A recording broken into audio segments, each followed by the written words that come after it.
Joining me now is Utah Congressman Burgess Owen, a member of the House Education Committee. Congressman, thanks very much for being here, and thanks for being part of that hearing yesterday. What were your takeaways at the hearing?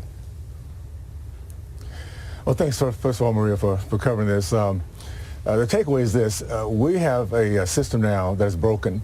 We spent 200 years trying to become a more perfect union. My generation was the first to integrate, and our kids growing up accepting others because that's what we're taught to do. We're finding out that on these campuses we have a evil being taught. I call it it's a virus. It's called DEI. It's a Marxist-based ideology that there is an oppressor race and a oppressed race. When you put whites and Jews as the oppressor, there's no empathy. There's no idea that they could be good people. This is what we're dealing with. So the college camps we saw yesterday is there is no leadership in terms of getting us out of this. We have to make sure as we the people that we are holding these colleges accountable. We're sending our kids there to be injected by evil. They're coming out hating whites, hating Jews, hating blacks. So they're across the board. There's hatred being taught, and it was very obvious that these leaders, these presidents, have no clue. Actually, they do. They know what they're doing. We just need to start hold these people accountable. So you think they know what they're doing? I mean, how is it possible that they could not answer yes to Elise Stefanik's question? You pressed Harvard's president on the school holding segregated graduation ceremonies. Let's take a look at that. Watch. Harvard is now have graduations for black-only graduates, Hispanic-only graduates, and gay-only graduates. How does that bring us together as opposed to dividing us based on color, creed, and all the other things? There are few scenes that are more inspiring than being... I'm sorry. Is it okay to segregate people based on their color? Yes or no? I oppose segregation. Okay. But she didn't answer your question, Congressman. No, because they are segregating people. Keep in mind, we are raising a group of kids that truly hate each other.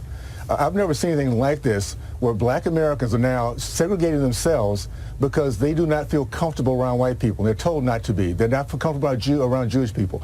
What we're seeing right now is a purposely indoctrination of our children. So, first of all, I'm thankful to American people giving us this opportunity to be a majority to have these kind of hearings. I'm so thankful to Dr. Fox for holding this hearing, and for the American people. We knew going into this not to expect very much from these presidents. They are part of the problem. There is a Marxist ideology that's going very, very strong in our nation, and we just didn't see it until now.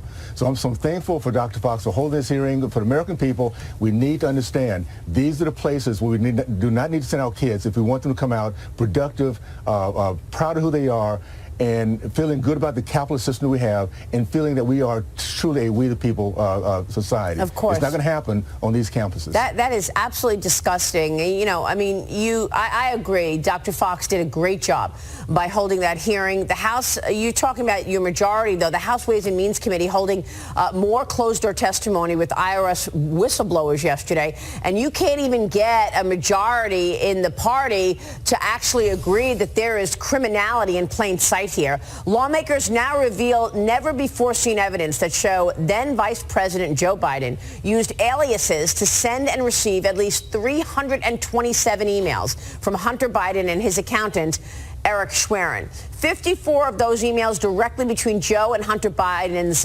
business partner. The committee released this timeline showing the email activity between Schwerin and Biden spiking around the Biden trip to Ukraine. He and Schwerin exchanged 5 emails in 3 days in the lead up to that trip to Ukraine, and then emailed 27 more times in the run-up to the vice president's return trip to Ukraine that November. House Majority Leader Mike Johnson says they will hold a vote on formalizing impeachment next week. Let's take a look. Previous couple of years, the House Democrats cheapened impeachment. They used it for partisan political purposes. They went after Donald Trump twice. I served on the impeachment defense team twice. We called those sham impeachments, snap impeachments. What you're seeing right now is exactly the opposite of that. You're seeing a very deliberate investigation uncovering and following the facts, following the truth where it leads. This vote is not a vote to impeach President Biden. This is a vote to continue the inquiry of impeachment, and that's a necessary constitutional step. Congressman, how sure are you that taking this impeachment inquiry to formal, making it formal, that in fact you're going to get cooperation by the DOJ and you're going to actually see these subpoenas and this testimony coming in? I mean, let's face it, the president's brother was supposed to testify today and he skipped it. Yeah. No, we're not going to get any cooperation. These guys are corrupt. But here's the thing. I can feel they're corrupt. I can know that they're corrupt, but it's important that the American people know that. That's why the impeachment inquiry is in place. It's not an impeachment.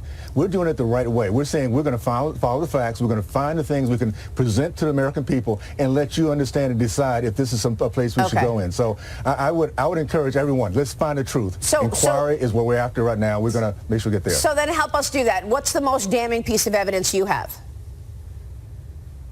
There's so much damning, there's so much information coming at us. We have 3 separate committees, and the fact that these guys, this family is making millions and millions of dollars in his position. This family's become very wealthy. We have no idea where the money is right now, but we know it's coming from different places across the country, and every place he goes, there's dollars following him. Yeah. This is not the way this country should be working. This is not the way we should be represented. And I'll tell you what, there is going to be a lot shown about our president in terms of his being compromised. We use that word compromise. He's turned his back on our country, and he's going to be able to see this through this inquiry. How disturbing, Congressman. Thanks very much for your leadership on all of this. We'll keep following all of it. Thank you. Burgess Owens joining us this morning. Thank you, and we'll be right back.